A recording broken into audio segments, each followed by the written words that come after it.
विद्यार्थी मित्र हो, 2020-21 पासून महाराष्ट्र राज्य माध्यमिक व उच्च माध्यमिक शिक्षण मंडळ यांनी भौतिकशास्त्र या विषयासाठी 12वी वर्गासाठी नवीन अभ्यासक्रमाची रचना केली आहे व नवीन मूल्यमापन पद्धतीमध्ये तुमच्या बोर्डाच्या प्रश्नपत्रिकेमध्ये सर्वात महत्त्वाचे जे प्रश्न किंवा बदल असतील ते आहे LAQ, long answer type of question.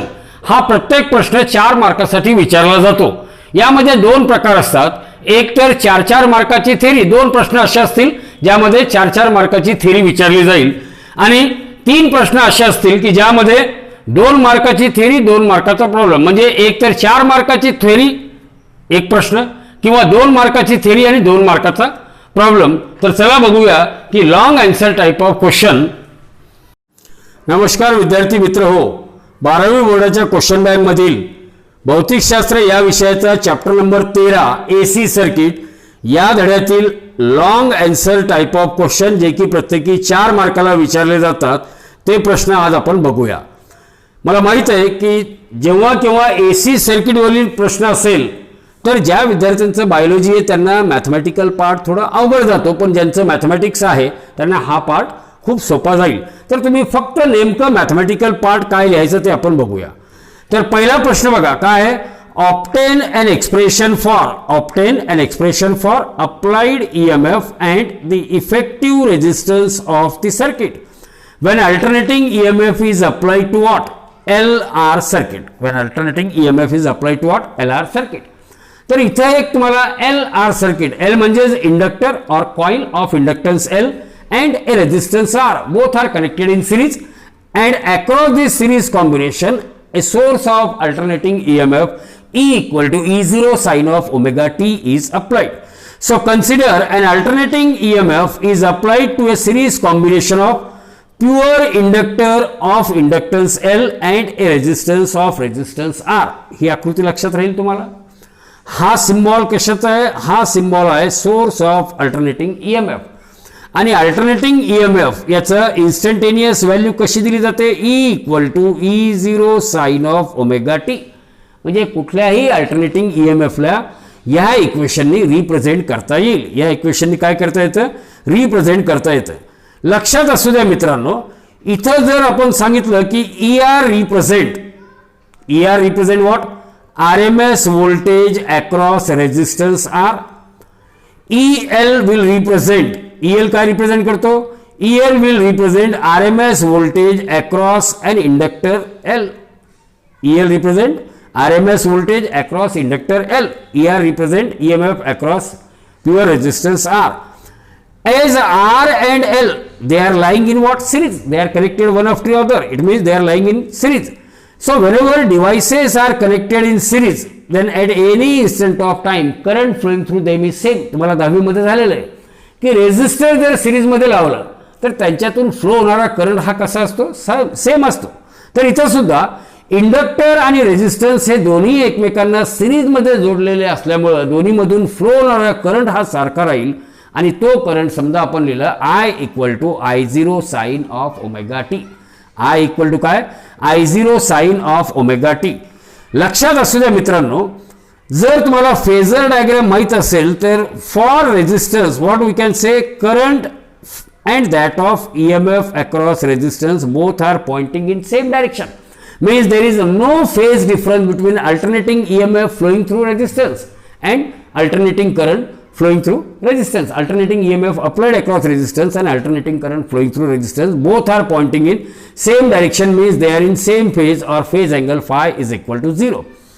ते जर इंडक्टर्सच्या बाबतीत असेल तर काय होईल, EMF across inductor याला जर मी EL ने डिनोट केलं and current flowing through inductor, so EMF across inductor leads the current, EL it will leads the current by phase angle of phi equal to pi by 2. म्हणजे इंडक्टरच्या अक्रॉसचा EMF हा जो EL आहे it will lead the current by phase angle of what, pi by 2, bye phase angle of pi by 2। तर हे जे phase angle किंवा phasor diagram for series LR circuit आहे ती फेजर डायग्राम या पद्धतीने असेल। बघा इथं EL is along y axis आणि ER it is taken along what x axis, current सुद्धा अलॉंग x ॲक्सिस राहील।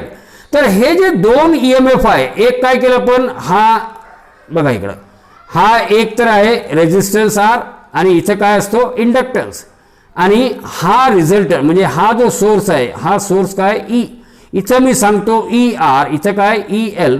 आता EL is along y axis, ER is along x axis, यांचा रिझल्टंट म्हणजेच अप्लाय केलेला EMF हा असा आहे, अप्लाय केलेला EMF हा असा आहे. तर याचा अर्थ काय की जर मी समजा EL आणि ER असं घेतलं तर ट्रायंगल लॉ प्रमाणे E square is equal to ER square plus EL square. काय सांगता येईल आपल्याला, from the phasor diagram, what you can say, from the phasor diagram the net EMF applied across series LR circuit is equal to E square equal to ER square plus EL square, किंवा applied EMF E is equal to under root of taking square root on both the side, म्हणून under root of E square म्हणजेच E आणि under root of ER square plus EL square.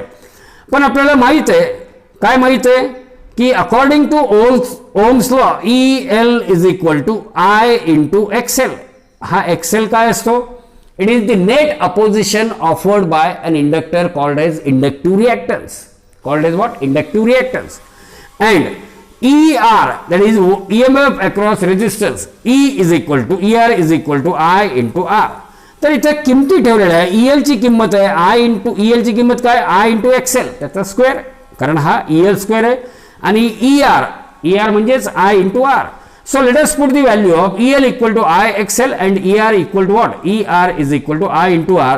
So we will have the relation E which is equal to under root of ER square plus EL square. त्यालाच काय लिहिता येईल आपल्याला, under root of IR whole square plus I into XL whole square. आता हा I square बाहेर घेतलं तर I मिळेल आणि ब्रॅकेटमध्ये काय राहील, under root of R square plus XL square. म्हणजेच फायनली एक्सप्रेशन काय मिळतो आपल्याला, E is equal to I into Z. इथं या Z ला काय म्हणायचं, it is the net opposition offered by that series LR circuit to the flow of alternating current, and that is called as impedance. That is called as what, impedance. So where Z is equal to under root of R square plus XL square, and that Z is known as impedance of LR circuit, or it is the net resistance offered by series LR circuit to the flow of alternating current. म्हणून प्रश्नामध्ये विचारल्याप्रमाणे expression for applied EMF in RL circuit काय असेल, expression for applied EMF in RL circuit, E which is equal to E0 sin of omega t which is equal to what, ER square plus EL square, and that is equal to I into Z, कारण E equal to काय काढलं आपण, I into Z. आणि इथं expression for effective resistance, त्या effective resistance Z लाच काय म्हणतो आपण, impedance. Z is also known as impedance, आणि त्याचा फॉर्म्युला काय, Z is equal to under root of R square plus XL square. म्हणजे सिरीज LR सर्किटचा इफेक्टिव्ह रेजिस्टन्स ज्याला इम्पिडन्स म्हणतात, त्या Z चा फॉर्म्युला राहील under root of R square plus XL square, R square plus XL square. आणि expression for EMF काय मिळेल, expression for EMF E equal to E0 sine omega t, किंवा it is under root of ER square plus EL square, किंवा it is equal to I into Z, or it is I into Z. आता दुसऱ्या प्रश्नाकडे वळूया, अगदी त्याच पद्धतीचं आहे. LRच्या ऐवजी CR सर्किट घेतलेलं आहे, LRच्या ऐवजी काय घेतलेलं आहे, सर्किटमध्ये एक कॅपॅसिटर आणि एक रेजिस्टन्स हे सिरीजमध्ये घेतलं. बघा काय प्रश्न, ऑप्टेन अँड एक्सप्रेशन फॉर, कशाचं एक्सप्रेशन करायचं आहे, applied EMF. Obtain and expression for applied EMF and the effective resistance of the circuit when alternating EMF is applied to what, applied to and CR circuit. Same प्रश्न आहे CR, LRच्या जागेवर काय घेतलं, CR. बघा इथं काय सांगितलं, आता दिलेल्या प्रश्नानुसार लेट अस कन्सिडर, काय कन्सिडर करायचं, ए सोर्स ऑफ, हा काय, it is a source of alternating EMF applied across series combination of, कशाचा सिरीज कॉम्बिनेशन आहे, हा pure resistance and pure capacitance, pure capacitance of capacitance C and a resistor of resistance R. म्हणजे capacitor एक आहे, त्याचा capacitance C, एक resistance घेतला त्याचा रेजिस्टन्स R, हे दोन्ही एकमेकांना सिरीजमध्ये लावले आणि त्यांच्या सिरीज कॉम्बिनेशनच्या अक्रॉस आपण एक अल्टरनेटिंग सोर्स ऑफ EMF लावलेला आहे. आता जसं त्या केसमध्ये कन्सिडर केलं तसंच या केसमध्ये आपण काय सांगूया, let ER represent what, ER is the RMS voltage across resistance, या रेजिस्टन्सच्या अक्रॉसचा RMS व्होल्टेज. तसंच EC हा काय असेल, EC is the RMS voltage across capacitance. त्या कॅपॅसिटन्सच्या अक्रॉस RMS व्होल्टेज आहे. आता लक्षात घ्या, as R and C both are in series, दोन्ही रेजिस्टन्स आणि कॅपॅसिटर हे सिरीजमध्ये असल्यामुळे काय कॉमन असेल त्या दोन्हीमध्ये, current flowing through any of them is same, आणि तो करंट समजा आपण गृहीत धरूया I = I0 sin ωt. म्हणजे आपण सुरुवात कुठून केली की रेजिस्टन्स आणि कॅपॅसिटर हे सिरीजमध्ये आहे म्हणून त्यांच्यातून फ्लो होणारा करंट सारखा आहे, आणि समजा तो इन्स्टंटेनियस करंट आपण काय घेतला I = I0 sin of ωt. आणि आता याच्यावरून आपण काय करणार आहे, what is the EMF which is produced or which is applied across series RC circuit, याच्यावरून काढायचं. आता त्यासाठी आपल्याला परत फेजर डायग्राम फॉर RC बघावं लागेल. लक्षात असू द्या, रेजिस्टन्सच्या बाबतीत काय असतं, current and EMF across resistance both are pointing in same direction, means there is no phase difference between the alternating EMF and alternating current as far as pure resistor is concern. पण तेच कॅपॅसिटरच्या बाबतीत हा जर मी current I घेतला तर EMF across capacitor it lags behind, EMF across capacitor it lags behind the alternating current by phase angle of phi = π/2. by phase angle of what? phi = π/2. कायम स्मरणात ठेवायचं, EMF across capacitor lags behind the current by phase angle of π/2, आणि इंडक्टरच्या बाबतीत leads असतं ते. तर phasor diagram आपण बघूया कशी असेल. Phasor diagram, voltage across resistance it is pointing in a same direction as that of direction of current. म्हणजे मी जर हा ER घेतला तर current flowing through series LR circuit हा सुद्धा त्याच डायरेक्शनमध्ये असेल, आणि EMF across capacitor EC it will lags behind, म्हणजे या दोन्हीमधला अँगल किती असेल 90. आता हा ER आहे आणि हा EC आहे, याचा रिझल्टंट जर मला काढायचा असेल तर अकॉर्डिंग टू व्हॉट, पॅरललोग्राम लॉ, हा E = काय सांगता येईल, √of ER² + EC². E = √of ER² + EC² म्हणजे E² = ER² + EC². E = √of what, ER² + EC². आता व्होल्टेज अक्रॉस रेजिस्टन्स ER = काय येईल, I × R, and voltage across capacitor हा काय येईल, I × what is capacitive reactance XC. XC हा capacitive reactance म्हणजेच काय, it is the opposition offered by capacitor to the flow of alternating current. आता ER आणि EC याच्या किमती ठेवायच्या, I × R चा होल स्क्वेअर, आणि ECच्या जागेवर काय I × XC चा होल स्क्वेअर. I कॉमन घेतला तो स्क्वेअर रूटच्या बाहेर आल्यावर I राहील √of R² + XC². लक्षात असू द्या, तो I तर तसंच आहे, आणि हा जो स्क्वेअर रूट आहे स्क्वेअर रूटच्या जागेवर मी Z असं लिहितो, आणि त्या झेडला काय सांगायचं, E = remember this E = I × Z. E = what, I × Z, where Z काय दिलेलं आहे, Z = √of R² + XC². याला नेट रेजिस्टन्स किंवा impedance of RC circuit or net resistance offered by RC circuit असं म्हणतात. तर लक्षात असू द्या, प्रश्नामध्ये विचारल्याप्रमाणे applied EMF in RL circuit E = E0 sin ωt, किंवा E0च्या जागेवर E0 sin ωtच्या जागेवर काय लिहिता येईल, √of ER² + EC², किंवा that is also equal to I × Z. आणि तसंच expression for effective resistance in RL circuit. आता RL सर्किटचा इफेक्टिव्ह रेजिस्टन्स म्हणजेच त्याचा इम्पिडन्स, आणि काय फॉर्म्युला असतो इम्पिडन्सचा, impedance of series RC circuit Z = √of R² + XC². Z = R² + what, XC². पुढचा प्रश्न क्रमांक 3 बघा. आता आपण LR बघितलं, CR बघितलं, आता तिसरा काय असेल, LCR. तिसरा प्रश्न कशावर आहे, LCR बघा. Obtain an expression for resonance frequency of LCR series circuit. म्हणजेच inductor, capacitor and that of resistance they are connected one after the other in series, and त्याचं काय करायचं आपल्याला, expression for resonance frequency. Also explain the electrical resonance in series LCR circuit. म्हणजे series LCR सर्किटमध्ये electrical रेझोनन्सला सुद्धा आपल्याला काय करायचं आहे, एक्सप्लेन करायचं आहे. तर इकडं लक्ष द्या या आकृतीकडं.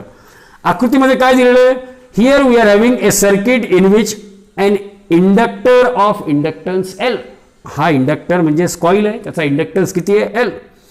एक कॅपॅसिटन्स आहे, त्याचा कॅपॅसिटन्स किती आहे C.